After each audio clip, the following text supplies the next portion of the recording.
நிறைய குடும்பங்களில் வியாதிகள், நிறைய குடும்பங்களில் கேன்சர் கட்டிகள், பலவிதமான போராட்டங்கள். அது நிமித்தம் நீங்கள் அழுது கொண்டு அந்த பள்ளத்தாக்கில் ஒருவர் நடந்து கொண்டு இருக்கலாம்.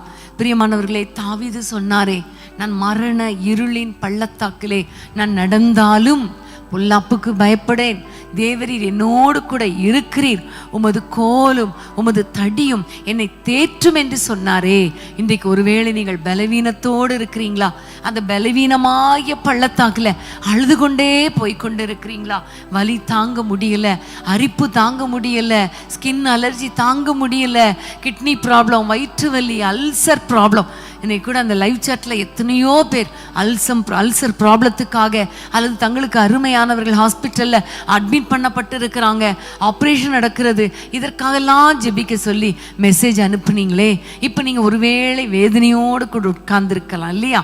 மரண பள்ளத்தாக்கு, என் குடும்பத்தில் ஒரு மரண பள்ளத்தாக்கு, ஒரு வியாதி, இந்த வியாதி கிட்னி ப்ராப்ளம், அதை டிரான்ஸ்பிளான்ட் பண்ணணும்னு சொல்றாங்க, டயாலிசிஸ் பண்ணணுங்கிறாங்க, என்ன செய்யன்னு தெரியல, ஹார்ட் ப்ராப்ளம், வேதனை, இப்படி பலவிதமான வியாதிகளின் மத்தியில நீங்க ஒருவேளை அழுது கொண்டு இருக்கிறீங்களா?